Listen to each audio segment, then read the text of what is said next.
پڑتی ہے.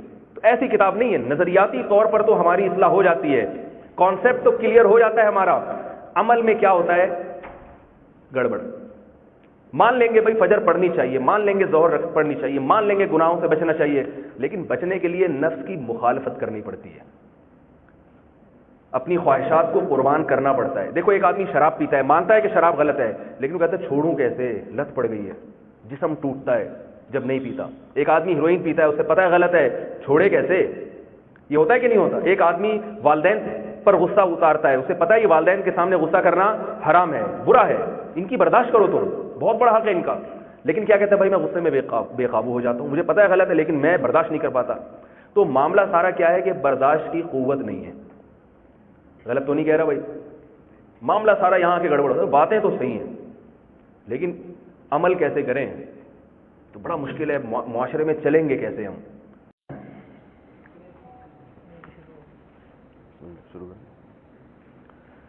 الحمدللہ نحمدہ ونصلی علی رسولہ الکریم. شاید میں نے آپ حضرات کو سلام نہیں کیا, میرا خیال ہے سلام بھول گیا ہوں میں. السلام علیکم ورحمۃ اللہ. تھوڑی دیر آپ حضرات کی خدمت میں کچھ بات کروں گا. الحمدللہ نحمدہ ونصلی علی رسولہ الکریم. اما بعد اعوذ باللہ من الشیطان الرجیم. بسم اللہ الرحمن الرحیم. تبارک الذی نزل الفرقان علی عبدہ لیکون للعالمین نذیرا. اللہ تعالیٰ نے اپنے بندوں کی ہدایت کے لیے ہمیں صرف ایک کتاب دی ہے, اس کا نام ہے قرآن مجید.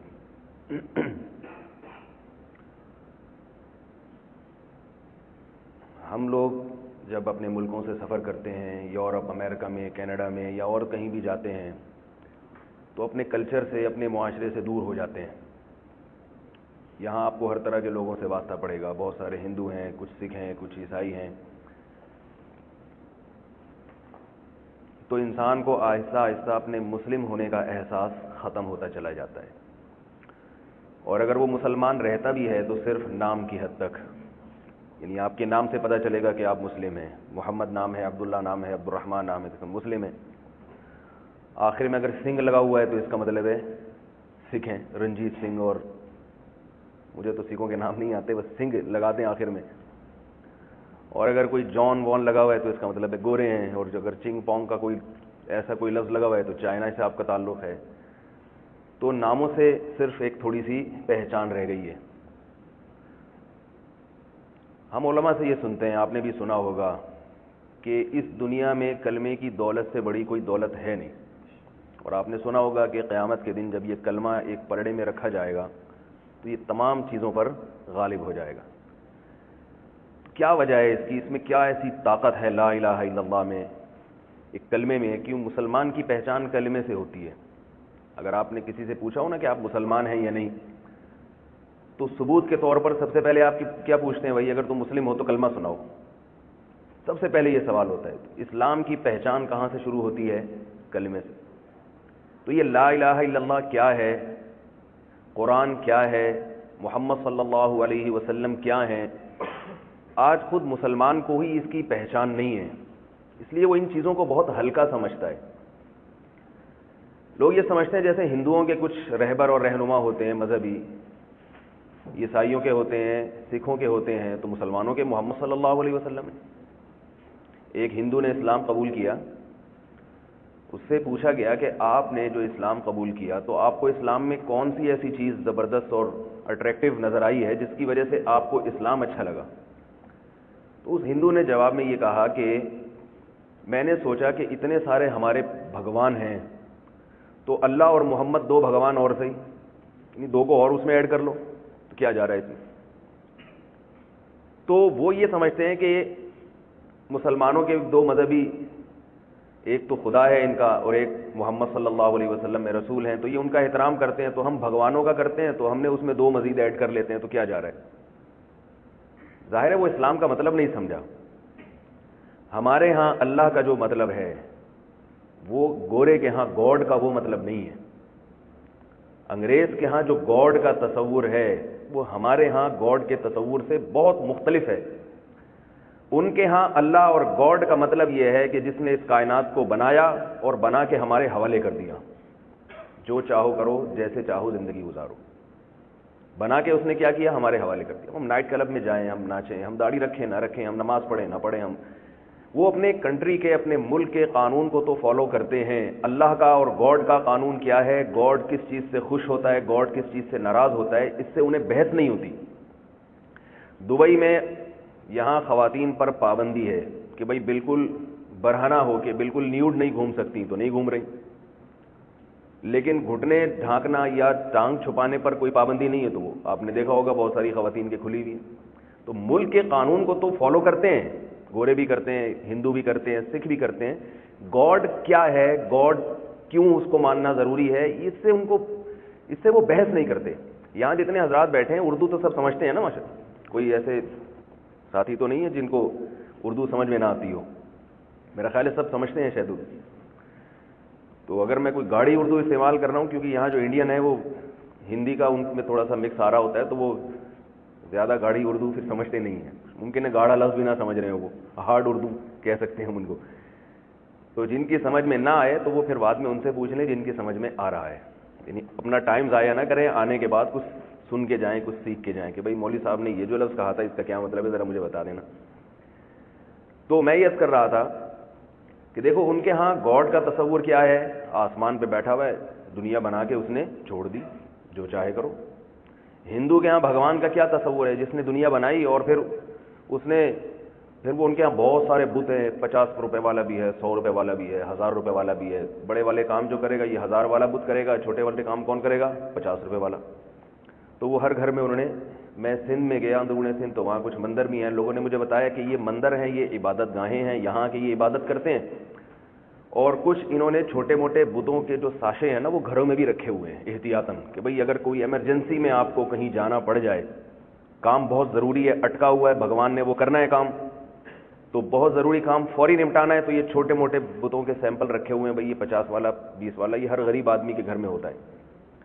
لیکن وہ بھی اس بھگوان سے مانگتے ہیں, بھگوان کیا ان سے چاہتا ہے اس سے ان کو بھی کوئی غرض نہیں ہے. قرآن دنیا کی یہ واحد کتاب ہے, قرآن جس نے الحمد سے لے کے والناس تک انسان کو دنیا میں آنے کا مقصد بتایا ہے, کہ اللہ نے یہ بتایا کہ میں نے اس کائنات کو پیدا کیوں کیا. دیکھیں دنیا کی کوئی بھی مشینری ہوتی ہے, کوئی بھی چیز جب بنائی جاتی ہے تو اس کا کوئی مقصد ہوتا ہے. آپ گاڑی بناتے ہیں, آپ کو ایک بک ملتی ہے, کمپنی جب گاڑی بناتی ہے تو بھئی یہ گاڑی سامان لوڈ کرنے کے لیے نہیں ہے, بلکہ افراد کو, لوگوں کو لانے لے جانے کے لیے. ٹرک بنایا جاتا ہے تو اس کا مقصد کیا ہوتا ہے, یہ سامان لوڈ کرنے کے لیے. ہر چیز کا ایک مقصد ہوتا ہے. اس کائنات میں اللہ نے جتنی بھی چیزیں پیدا کی ہیں ان کا بھی کوئی نہ کوئی مقصد ہے, بے مقصد کام نہیں ہے. کچھ سوالات ایسے ہیں, کچھ سوالات کہ انسان کے پاس ان سوالات کا جواب نہیں ہے, لیکن وہ سوالات انسان کے لیے سیکھنا اور ان کا جواب جاننا انتہائی ضروری ہے. کیونکہ اگر اس کو ان سوالات کے جواب نہیں آئیں گے تو عقل مند انسان کے دماغ میں پھر اور سوالات اٹھیں گے. یہ بڑے بڑے کچھ سوالات ایسے ہیں جن سے سائنسدان بحث نہیں کرتے. دیکھو سائنٹسٹ بحث کرے گا, جو بنی ہوئی چیزیں ہیں ان کی خاصیتیں جاننے کی کوشش کرے گا. وہ دودھ میں کیا ہوتا ہے, شہد میں کیا ہوتا ہے, گندم میں کیا ہوتا ہے, یہ تو ان چیزوں سے تو آج سائنس نے بہت بحث کی اور بہت ترقی کی ہے. لیکن کچھ سوالات ایسے ہیں جو ہمارے دماغوں میں اٹھتے ہیں مگر ہم اس کا جواب تلاش نہیں کرتے. وہ پہلا سوال یہ ہے کہ اس کائنات کو کسی نے بنایا ہے یا یہ خود سے بنی ہے. بتاؤ اس سوال کا جواب ضروری ہے یا نہیں, آپ بتائیں. آپ میرے ساتھ شرکت کریں گے تو مجھے بات کرنے میں آسانی ہوگی. اس کو بیان نہ سمجھیں, اس کو باتیں سمجھیں کہ میں آپ سے باتیں کر رہا ہوں, کہ خود سے بنے ہیں یا کسی نے بنایا ہے. اب گورا تو کہتا ہے چھوڑو اس بحث میں پڑھو ہی نہیں, خود سے بنو گے بھاڑ میں جائے, ایسے کی تیسے, کیا ضرورت ہے سوچنے کی خود سے بنے کسی نے بنایا ہے. وہ کہہ رہے انجوائے کرو لائف کو, موج مستی کرو, مزے کرو, شراب پیو, نائٹ کلب میں جاؤ. یہاں مجھے لوگوں نے بتایا جو لوگ جاب کر رہے ہیں نا, گورے آئے ہوئے ہیں, وہ کماتے ہیں اگلے دن کے لیے, بچاتے نہیں, کھا پی کے ختم کر دیتے ہیں. کیوں کھا پی کے ختم کر دیتے ہیں؟ وہ ہماری طرح بیوقوف تھوڑی ہیں, بیوی پالی ہوئی ہے انہوں نے اور بچے پالے ہوئے ہیں, اور جناب وہ بہن بھائی ہیں اور بہن کی شادی ہے تو اس کا جہیز. یہاں سے لوگ کما کما کے آدھی سے زیادہ تو گھر بھیج رہے ہوتے ہیں, اپنی انکم کا آدھے سے زیادہ گھر بھیجتے ہیں. تو گورا کہتا ہے یہ ٹینشن پالنے کی ضرورت کیا ہے تمہیں, شادی نہ کرو, گرل فرینڈ پالو, تھوڑا بہت خرچ ہوتا ہے. میں تو کراچی میں اکثر لوگوں کو کہتا ہوں گرل فرینڈ پہ صرف ایزی لوڈ کا خرچہ ہوتا ہے, ایزی پیسہ اس کو, اور بیوی کے کتنے خرچے ہیں, پھر بچے ہو گئے تو ان کے اسکول کی فیسیں, تو کراچی میں پنجاب میں کیا چل رہا ہے بھائی, گرل فرینڈ والا کلچر آ رہا ہے یورپ امریکہ سے, بھائی تھوڑا سا بس ایزی لوڈ کروا دو 400-500 روپے کا, یہ کافی ہے. تو گورا ٹینشن فری زندگی گزارتا ہے, کافر ٹینشن فری زندگی گزارتا ہے. اس کی ٹینشنیں دنیا کمانے کے لیے تو ہوتی ہیں, لیکن وہ کہتے ہیں میں جو لائف جو ہے نا, لائف کا جو بنیادی مقصد ہے وہ ہے انجوائے کرنا. تبھی وہ لائف کو پر لطف بنانے کے لیے انٹرٹینمنٹ کا جتنا سامان پیدا کر سکتے ہیں وہ کر رہے ہیں, کہ بس کس طرح ہر آنے والا دن آج سے زیادہ مزیدار بنے, ہر آنے والے دن میں آج سے زیادہ مزہ آئے, اس کے لیے وہ جو کچھ کر سکتے ہیں وہ کر رہے ہیں. تو جو آدمی مذہب سے دور ہوتا ہے نا, اس کا بھی سوچنے کا یہی انداز ہوتا ہے, بالکل وہ بھی اسی طرح سے سوچتا ہے. تو اس لیے ان کو اس سوال کے جواب کی ضرورت ہی نہیں ہے کہ ہم خود سے بنے ہیں یا ہمیں کسی نے بنایا ہے. لیکن ظاہر ہے انسان ہے تو اس کے پاس اس کا جواب ہونا چاہیے, کیونکہ اگر خود سے بنے پھر تو ٹھیک ہے, اگر کسی نے بنایا ہے تو پھر سوال پیدا ہوتا ہے کیوں بنایا ہے اس نے, آخر وہ بھی تو کچھ چاہتا ہوگا نا ہم سے, ویسے ہی بنا دیا اس نے. تو اگر کسی نے ہمیں بنایا ہے, سوال سمجھ میں آ رہا ہے شروع سے, خود سے بنے ہیں یا کسی نے بنایا ہے؟ اگر خود سے بنے ہیں تو پھر تو کوئی مسئلہ نہیں ہے. اب ہم یہ آگے دلائل کی دنیا میں جائیں گے نا کہ ان میں کون سی بات درست ہے. قرآن نے ایک ایک بات کا جواب دیا ہے. اور اگر کسی نے ہمیں بنایا ہے تو سوال پیدا ہوتا ہے پھر کیوں بنایا ہے. دو جواب ہو سکتے ہیں, بے مقصد بنایا ہے یا کسی مقصد سے بنایا. اگر ہم کہتے ہیں بے مقصد بنایا, وہ ویسے ہی بنا دیا اس نے, اللہ نے بنایا, خالق نے بنایا, خدا نے بنایا, بنانے کا مقصد کچھ بھی نہیں تھا, بس ویسے ہی, تو پھر بھی سوالات یہاں ختم ہو جاتے ہیں. بس آگے سوچنے کی ضرورت ہی نہیں ہے کہ بھئی جب بغیر وجہ کے بنایا ہے, بس جو مرضی کرتے پھرو, مزے اڑاؤ, موج مستی کرو, تو پھر مذہب کی طرف آنے کی اور اگلے سوالات کے جوابات کی ضرورت کیا ہے. اور اگر کسی مقصد سے بنایا ہے پھر دو سوال پیدا ہوں گے کہ وہ مقصد ہے کیا, وہ مقصد ہے کیا. تو یہ چند سوالات ایسے ہیں جن پر پوری دنیا میں کوئی بھی سائنسدان کبھی یا کوئی ڈاکٹر کوئی انجینئر بیٹھ کے بحث نہیں کرتے. اس پہ تو بحث ہوتے ہیں اس ملک کے تیل پہ کیسے قبضہ کر لیا جائے, ادھر کیسے بم برسایا جائے, ان کو کیسے لڑایا جائے, ان کو کیسے حکومت کی جائے, اپنی معیشت کو کیسے مضبوط کیا جائے, اس پر تو بحث ہوتی ہے. پوری دنیا میں کیسے حکمرانی کے خواب دیکھے جائیں, مگر اس پر کوئی بحث نہیں دنیا میں ہوتی. خود سے بنے ہیں, کسی نے بنایا ہے, کسی نے بنایا ہے بغیر وجہ کے بنایا ہے, کسی وجہ سے بنایا ہے. اگر کسی وجہ سے بنایا تو وہ وجہ کیا ہے. حالانکہ یہ سب سے اہم ترین سوالات ہیں, سب سے اہم. دیکھو آپ پر کوئی احسانات کرتا چلا جا رہا ہو, آپ کہیں بیٹھے ہوئے ہیں بھوکے ننگے, کوئی آتا ہے آپ کو روٹی دے کے چلا جاتا ہے, پھر کوئی آتا ہے وہی شخص آتا ہے آپ کو کپڑا دے کے چلا جاتا ہے, وہی شخص آتا ہے آپ کو جو ہے نا آپ کے لیے ایک مکان تعمیر کر دیتا ہے, وہی شخص آتا ہے پھر آپ کے لیے گیس لگوا دیتا ہے, بجلی کا انتظام کر دیتا ہے. آپ کے ذہن میں خود بخود سوالات پیدا ہوں گے کہ یہ کیوں کر رہا ہے یہ سب کچھ. آپ اس سے پوچھو گے, اگر آپ نہیں پوچھتے تو یہ آپ اس کی علامت ہے کہ آپ نفس پرست ہو, آپ شہوت پرست ہو, آپ کھانا پینا جانتے ہو, کھلانے والے کے بارے میں جستجو کی آپ کو کوئی فکر نہیں ہے. بلکہ اس سے بھی پہلے میں ایک سوال یہ کروں گا کہ آپ کسی جنگل میں بیٹھے ہیں بھوکے اور ننگے, کچھ بھی نہیں ہے, اچانک کیا ہوتا ہے کہ آپ کی جب آنکھ کھلتی ہے تو آپ کو کھانا نظر آیا سامنے. پھر اگلے دن سو کے جب آپ اٹھے تو آپ نے دیکھا بھائی ایک محل تعمیر ہوا ہے. پھر اگلے دن آپ جب سو کے اٹھے تو آپ نے دیکھا اس میں بستر اور ساری چیزوں کا انتظام ہے. تو آپ کے ذہن میں یہ سوال آئے گا نا کہ یہ خود بخود ہو رہا ہے یا کوئی ہے جو میرے لیے یہ سارے کام کر رہا ہے. یہ سوال پیدا ہوگا یا نہیں ہوگا ذہن میں؟ اگر آپ کے ذہن میں سوال ہی پیدا ہو رہا, کہہ رہے چھوڑو, مجھے جب روٹی آ جاتی ہے میرے سامنے, کھانا آ جاتا ہے میرے سامنے, اور بھئی یہ گھر ور آ رہا ہے اور یہ ساری صوفے اور یہ بیڈ روم اور واش روم اور یہ ساری چیزوں کا انتظام ہو رہا ہے, تو مجھے اس سے کیا ضرورت ہے کہ کر رہا ہے یا خود سے ہو رہا ہے یا کوئی کر کے جا رہا ہے. تو یاد رکھو کافر میں اور مسلمان میں بنیادی فرق یہی ہے.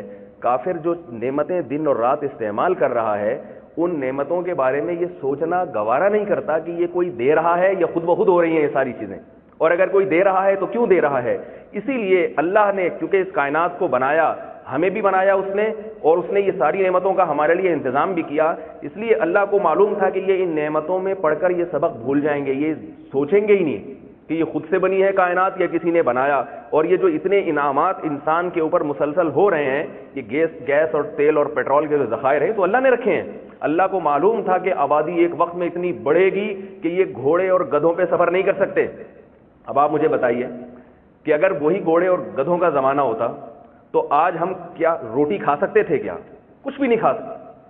گھوڑے پہ تجارت ہوتی اور وہ لاکھوں انسانوں کو آپ نے گندم پہنچانی. اب تو کیا ہوتا ہے, ایک شپ آتا ہے اور 6-6 ہزار کنٹینر لے کے چائنا سے یہاں اور یہاں سے پاکستان اور ایران, پوری دنیا میں اتنی سائنس اور ٹیکنالوجی نے ترقی کی ہے, تو یہ کنٹینر کو شپ کو دھکا دینے کے لیے کیا استعمال ہو رہا ہے؟ کیا وہ لکڑیاں استعمال ہو رہی ہیں جو پہلے لکڑیاں جلایا کرتے تھے؟ اللہ نے زمین کی رگوں میں پیٹرول اور تیل پیدا کر دیا، اس کے سمندر پیدا کر دیا، انسان کی وہاں تک رسائی حاصل ہو گئی. تو بہت ساری نعمتیں ہیں، وہ ایک الگ موضوع ہے، انشاءاللہ اس پر کبھی بات کروں گا. تو بار بار یہ بات ہے کہ سوال گھومتا ہے کہ بھئی یہ اتنی ساری نعمتیں. میں نے ایک چھوٹی سی مثال دی کہ ایک آدمی جنگل میں اکیلا بیٹھا ہو، اس کے لیے روٹی کا انتظام ہو جائے، وہ سوچتا ہے کہ یہ کون رکھ کر گیا ہے، کون. ایک روٹی بھی اگر کوئی دے گا نا، گھر بنانا تو دور کی بات، وہ دائیں بائیں دیکھے گا، غور کرے گا، یار میں تو یہاں بھوک سے مرنے والا تھا، کس نے ٹھنڈے پانی کا ایک گلاس یہاں رکھ دیا. ایک گلاس بھی اگر اس کے سامنے آئے گا تو وہ غور کرے گا کہ بھئی یہ کس نے دیا ہے، یہ آسمان سے تو نہیں گر سکتا، کوئی نہ کوئی رکھ کر گیا. یہ پوچھے گا لوگوں سے، بھائی یہ گلاس کس نے رکھا، میں تو پیاس سے مر رہا تھا. تحقیق کرے گا، جستجو کرے گا. یہ جو ہم کہتے ہیں نا کہ کافر مرنے کے بعد جہنم میں جاتا ہے، لوگ کہتے ہیں اس کا کیا قصور ہے؟ اس کا یہ قصور ہے کہ سارا دن اللہ کی نعمتیں استعمال کرتا ہے مگر اللہ کے بارے میں غور و فکر کی کوشش نہیں کرتا. یہ بہت بڑا جرم ہے اس کا. اسی جرم کی اس کو سزا ملے گی قیامت کے دن کہ تو نے کھایا بھی، آسمان سے بارشوں کو برستا ہوا بھی دیکھا، تو نے دیکھا کہ سوکھے چارے سے اللہ کیسے جانور کے تھنے میں سفید چکنا دودھ پیدا کر دیتے ہیں. اکثر میں اپنے بیان میں دودھ کی مثال دیتا ہوں کیونکہ قرآن مجید نے دودھ کی مثال دی ہے. فرمایا ان لکم فی الانعام لعبرہ، تمہارے لیے ان چوپایوں میں عبرت کا سامان ہے. جانوروں میں، گایوں میں، بھینسوں میں، بکریوں میں عبرت. کیا مطلب؟ کس چیز کی عبرت ہے؟ تمہیں ان سوالات کے اس جانور میں جواب مل جائیں گے جن سوالات کے جوابات سے فزکس کی کتابیں خاموش ہیں، میتھمیٹکس کی کتابیں خاموش ہیں. پوری دنیا کے سائنسدان اس موضوع پر بات کرنے سے کتراتے ہیں، کہتے ہیں بھائی مذہب کو، اپنے مذہب کو ذرا دور رکھو، دفتر سے دور رکھو، آفس سے دور رکھو، فیکٹری سے دور رکھو، یہ مذہب نہیں چلے گا یہاں پہ. اللہ فرماتے ہیں تمہیں جانوروں کے اندر ان سوالات کے جوابات ملیں گے جو ہم تمہیں دینا چاہ رہے ہیں. ان لکم فی الانعام لعبرہ نسقیکم مما فی بطونہ من بین فرث ودم لبنا خالصا سائغا للشاربین. سوکھا چارہ کھلاتے ہو، سوکھا چارہ، اور چکنا اور گاڑھا دودھ نکلتا ہے اس سے. اس سوکھے چارے کو آپ کسی لیبارٹری میں لے جائیں، جاپان کے سائنسدان بڑے مشہور ہیں نا، ایک نمبر چیز بناتے ہیں. آپ ان سے کہیں یہ جو سوکھی گھاس ہے، یہ جو کچرا ہے جو ہم گائے بھینسوں کو کھلاتے ہیں، اس کچرے سے تیل اور چکنائی کا ایک قطرہ نکال کے دکھا دو. دیسی گھی تو بہت دور کی بات، تیل اور چکنائی کا ایک قطرہ نکال کے دکھا دو. کیا کوئی ایسی مشین آج تک ایجاد ہوئی ہے کہ آپ اس میں گھاس ڈالیں اور وہاں سے تیل نکلنا شروع ہو جائے؟ میرا خیال ہے دبئی میں ایسی مشینیں ہیں، شاید آپ کو جواب نہیں دے رہے ہیں بھائی. کوئی ایسی مشینیں آپ نے دیکھی کہ ادھر سے گھاس ڈال رہے ہیں، ادھر سے گنے کی مشینیں تو ہیں کہ ادھر سے گنا ڈال رہے ہیں، ادھر سے گنے کا رس نکل رہا ہے. لیکن ایسی مشینیں ذرا دنیا میں کہیں دکھائیں، شاید امریکہ میں ہوں، کہ ادھر سے گھاس ڈال رہے ہیں اور ادھر سے دودھ نکل رہا ہے، یا گھی نکل رہا ہے، یا مکھن نکل رہا ہے. بڑے سے بڑے سائنسدان، یہ گھاس ہے، گھاس، اس میں کولیسٹرول ہے ہی نہیں، اس میں چکنائی ہے ہی نہیں. تبھی جن لوگوں میں پہلے سے کولیسٹرول ہوتا ہے نا، ان کو گھاس کھانے کا مشورہ دیا جاتا ہے. کھیرا بھی گھاس ہی ہے نا، ککڑی کھاؤ، کھیرا کھاؤ، پتے کھاؤ، سلاد کھاؤ، دودھ سے پرہیز. تو اللہ تعالیٰ اگر گائے اور بھینس کی خوراک بادام رکھتے ہیں کہ بھئی بادام سے تیل نکلے گا، تو بادام کھلاؤ گے تو میں اس تیل سے دودھ نکال دوں گا، اس میں ملائی بھی ہوگی، مکھن بھی ہوگا، گھی بھی ہوگی، پنیر بھی ہوگا. تو یہ ساری چیزیں میں، تو پھر ہم کیا کہتے ہیں، اللہ دودھ تو نکل رہا ہے لیکن دودھ نکالنے کے لیے جو اپنا تیل نکلتا ہے نا، گھی، وہ بہت زیادہ ہے. ایسا ہوتا کہ نہیں ہوتا بھائی؟ آپ جب اس کو کھلاتے تو خود کیا کھاتے؟ پھر جب بھینس کو بادام کھلاتے تو بچوں کو کیا کھلاتے اپنے؟ اللہ نے کہا ایسی چیز اس کو کھلاؤ جو تمہارے کسی کام کی نہیں ہے. گھاس پھوس چھوڑ دو، کھیتوں میں ایسے چرتی رہیں گی. یہ نہیں کہ ان کو جناب سیب کھانا ہے یا ان کو زیتون کا تیل پلانا ہے نا، کچرا کھلاؤ ان کو، کچرا. فرمایا ان لکم فی الانعام لعبرہ. اسی کچرے کے اندر، اسی کچرے سے خدا کیا کرتا ہے، گاڈ کیا کرتا ہے. دیکھو سائنسدان دودھ پر بحث کرے گا نا، تو یہ کہ دودھ میں کیلشیم کتنا ہے، فاسفورس کتنا ہے، وٹامن اے کتنا ہے، بی کتنا ہے، اس سے بحث کرے گا. لیکن قرآن جو دودھ پہ ریسرچ کرنے کا حکم دے رہا ہے، وہ اس لیے نہیں کہ اس میں کیلشیم، یہ تو ہماری دنیا کی چیزیں تو ہم کریں گے، یہ بھی ضروری ہے. لیکن قرآن جو ہمیں دعوت فکر دے رہا ہے کہ یہ دودھ کو، یہ دیکھو یہ گھاس سے نکل کیسے رہا ہے، یہ خود نکل رہا ہے یا بھینس میں ایسے سافٹ ویئر انسٹال کیے گئے ہیں. ایک کمپیوٹر میں چھوٹا سا سافٹ ویئر خود سے انسٹال نہیں ہو سکتا، ایک سی ڈی میں چھوٹا سا پروگرام نہیں ڈالا جا سکتا. ایک موبائل کی کمپنیاں ہوتی ہیں جو بھی ہزاروں سال ترقی کرتے کرتے آج انسان نے موبائل بنایا ہے. یہ موبائل ایک دم سے تھوڑی بن گیا. لوگ کہتے ہیں نا یہاں بیٹھ کے امریکہ بات کر رہے ہیں. آدم علیہ السلام کے زمانے میں تھوڑی تھا یہ. آدم علیہ السلام کے زمانے سے انسان نے سوچنا شروع کیا، ترقی کرنا شروع کی، تو کئی ہزار سال کے بعد جا کے آج یہ ٹیکنالوجی ہمیں نظر آ رہی ہے جو جس پہ ہم دیکھ رہے ہیں اور اب نظر آ رہی ہے جو ہمیں. اس کے پیچھے کروڑوں دماغ ہیں جن کی محنتیں، لاکھوں سائنسدان ہیں. ایک سائنسدان ایک تھیوری پیش کرتا ہے، اگلا آ کے اس کو تھوڑا سا آگے بڑھا دیتا ہے، اگلا آ کے اس کو اور تھوڑا سا آگے بڑھا دیتا ہے. تو ہمیں چونکہ آخری چیز نظر آ رہی ہے نا، اس لیے ہم حیران ہوتے ہیں. لیکن یہ سارے کام اسٹیپ بائی اسٹیپ ہوئے ہیں، یہ درجہ بدرجہ ہوئے ہیں سارے کام. تو ایک چھوٹی سی گھڑی، اس میں بھی کچھ سافٹ ویئر ڈالے جاتے ہیں جس کی وجہ سے اس کی سوئی گھومتی ہے، 1 گھنٹے میں 1 چکر مکمل کرتی ہے. یہ 1 گھنٹے میں سوئی کا 1 چکر، خدا کی قسم ایسا نہیں ہو سکتا کہ یہ خود سے ایسی گھڑی بن گئی ہو جس کی بڑی سوئی 1 گھنٹے میں 1 چکر مکمل کر لے. آپ مجھے ایک بات بتاؤ کہ کہیں آپ کو گھڑی نظر آئے، آپ پوچھتے ہیں نا یہ کس کمپنی نے بنائی ہے، اس گھڑی میں ہے کیا؟ سادہ سا نظام ہے، ایک بڑی سوئی ایک چھوٹی سوئی ہے. بڑی سوئی 1 گھنٹے میں 12 سے گھوم کے واپس 12 پر آتی ہے. بہت سادہ سا سسٹم ہے یہ. اس میں چھوٹی سی ایک جو انہوں نے لگائی ہوگی، ایک چابی لگائی ہوئی ہوگی یا سیل ڈالا ہوا ہوگا، اور وہ ایک سافٹ ویئر ڈالا ہوا ہے چھوٹا سا، وہ گھوم کے دوبارہ 12 پہ ہوگی. تو 1 گھنٹے بعد 60 منٹ بعد گھوم کے 12 پہ آ جائے گی دوبارہ. صرف اتنا صحیح کام ہے نا اس میں. اب اگر کوئی آپ سے کہے یہ خود سے بنی ہے، آپ کہیں بھائی کیسے بن گئی؟ کیا ایسے بنی ہے کہ یہ اتفاق سے ایسا ہوا تھا.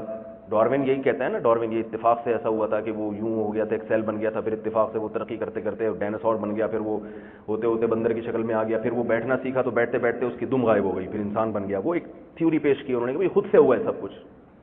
تو سوال یہی پیدا ہوتا ہے کہ خود سے ایک گھڑی نہیں بن سکتی. کئی ہزار سال انسان کا دماغ استعمال ہوا ہے، پھر ایک گھڑی، کیلکولیٹر چھوٹا سا وجود میں آیا ہے. پہلے زمانے میں جو کیلکولیٹر وجود میں آیا تھا نا، اپنے ذرا پرانے جو سائنسدان ہونا، کوئی اس کے باپ دادا سے پوچھے جا کے، وہ بتائے گا کیلکولیٹر کمرے کے برابر ہوتے تھے. اس کے جو بٹن ہے نا، وہ ہتھوڑی مارنی پڑتی تھی اس بٹن کو دبانے کے لیے. اتنے بڑے بڑے کیلکولیٹر، اور اس پہ وہ سائنسدان بڑا فخر کیا کرتے تھے، ہم نے ایسی مشین ایجاد کر لی، 2 لکھو پلس کا بٹن دباؤ اور 2 لکھو = 4 لکھ کے آ جاتا ہے. سبحان اللہ. یوں یعنی اتنے خوش ہوتے تھے اس پہ کہ ہم نے بہت بڑا تیر مارا ہے. حالانکہ اس کے پیچھے ہزاروں دماغوں نے محنت کی ہے. تو اتنی سادہ سی مشین وجود میں نہیں آ سکتی. تو میں ایک گھڑی کی مثال دے رہا تھا کہ اگر کوئی یوں کہے کہ بھئی یہ گھڑی خود سے وجود میں آئی ہے، کیسے وجود میں آئی؟ کہہ رہے یار ایسا ہوا تھا کہ اتفاق سے نا ہزاروں سال تک وہ ہوا یہ کہ پہلے ایک لاوا پگھلا، تو اس سے جو زمین کا آئرن تھا نا وہ اوپر نکل کے آ گیا. جب آئرن اوپر نکل کے آیا ہے تو اتفاق کی بات ہے کہ وہ کئی کروڑوں سال میں نا کچھ ایسے وہ چین وجود میں آ گئی. اتفاق سے ہو سکتا ہے پوری دنیا میں کہیں وجود میں آ گئی ہو. پھر وہ اتفاق سے کوئی ہوا چلی ہے تو وہ اس کی جو اتنی تیز ہوا چلی تھی کہ وہ لوہے کو اس نے گھمانا شروع کیا. اتفاق سے کروڑوں سال میں کوئی ایک سوئی وجود میں آ گئی، ایک بڑی سوئی اور ایک چھوٹی سوئی. پھر ہوا چلی ہے، بڑی سوئی چھوٹی سوئی میں ٹھا کر کے جا کے لگی اور چپک گئی. اور پھر ایسا ہوا کہ وہ اتفاق سے یوں ہوا، پھر یوں ہوا، پھر اتفاق سے ایک مشین آ کے ٹھا کر کے لگی ہے، وہ گھومنا شروع کر دیا اس نے. کوئی مانے گا؟ بتاؤ میرے بھائی. نہیں ہوتا بھائی، اتفاق سے نہیں ہوتا ہے. تو آپ مجھے بتاؤ، سورج ایک مرکز ہے، اس کے گرد اتنا بڑا گولا زمین کا، اتنا بڑا گولا زمین کا گھوم رہا ہے جیسے بڑی سوئی گھومتی ہے، اور بالکل 365 دنوں میں. کبھی ایسا ہوا سال 366 دنوں کا ہوا ہو یا 367 دنوں کا ہوا ہو؟ 365 دنوں میں یہ زمین اتنا لمبا چکر کاٹ کے سورج کے وہی پوائنٹ پہ آگے کھڑی ہو جاتی ہے جہاں سے 1 جنوری کو جہاں سے چلی تھی نا، 1 جنوری کو اگلے سال ادھر ہی آگے کھڑی ہو جائے گی. اتنی بڑی زمین، اور ہم کو سب کو لیتے ہوئے. جو بڑی سوئی ہے نا اس پہ کچھ کوئی جھولتا نہیں ہے، کوئی بیٹھا ہوا نہیں ہوتا اس پہ، لہذا وہ دائیں بائیں بھی ہو جائے تو کچھ بھی نہیں ہوتا. لیکن یہ زمین کا جو نظام ہے، یہ اتنی بڑی زمین پھر اپنے محور کے گرد بھی گھوم رہی ہے. اپنے محور کے گرد 24 گھنٹے میں 20,000 کلومیٹر کا فاصلہ طے کر لیتی ہے زمین اپنے محور پہ، لٹو کی طرح گھوم رہی ہے. اس گھومنے کی رفتار بھی اتنی زبردست ہے کہ جھٹکے نہیں آتے. آپ یہاں گاڑی میں جائیں، تھوڑی سی بریک لگتی ہے، ہم شیشہ توڑتے ہوئے آگے جا کے لگتے ہیں. زمین اتنی اسپیڈ کے ساتھ، یعنی ایک ہوائی جہاز 24 گھنٹے میں اگر پوری زمین کا چکر لگائے تو اسے جتنی اسپیڈ سے سفر کرنا پڑے گا، اتنی اسپیڈ سے ہم ویسے ہی سفر کر رہے ہیں، دوڑ رہے ہیں. تو یہ زمین اپنے محور کے گرد بھی گھوم رہی ہے اور پھر سورج کے گرد بھی گھوم رہی ہے، اور زمین سورج کو اپنے گرد گھماتے ہوئے کسی اور بھی نظام کے تحت گھوم رہا ہے. کل فی فلک یسبحون. اللہ قرآن میں فرماتے ہیں کہ اتنے بڑے بڑے ستارے، سیارے اور یہ زمین، یہ سارے مخصوص دائرے میں تیر رہے ہیں، کوئی کسی سے ٹکراتا نہیں ہے. للشمس ينبغي لها ان تدرك القمر ولا الليل سابق النهار. ایسا نہیں ہے کہ چاند سورج سے جا کے ٹکرا جائے، سورج کسی اور ستارے سے جا کے ٹکرا جائے. ذرا سا بھی ان کا کشش کا نظام، اگر جو نظام ہے نا کشش کا، ایک دوسرے کی طرف کھینچنے کا، ذرا سا دائیں بائیں ہو تو پوری کائنات کا نظام تباہ و برباد ہو جائے گا. تو بتاؤ میرے بھائی، یہ کیا اتفاق سے ہو سکتا ہے؟ کیا یہ کیسے خود سے کیسے ہو گیا؟ ایک گھڑی نہیں بن رہی، ایک کیلکولیٹر خود سے وجود میں نہیں آ رہا، پوری سارا نظام خود سے ہو گیا. تو میں چوپائے کی اور جانور کی مثال دے رہا تھا کہ اللہ نے فرمایا ان لکم فی الانعام لعبرہ، تمہارے لیے ان چوپایوں میں عبرت کا سامان ہے. کیا مطلب؟ تمہیں ان سوالات کے جوابات جانوروں میں مل جائیں گے.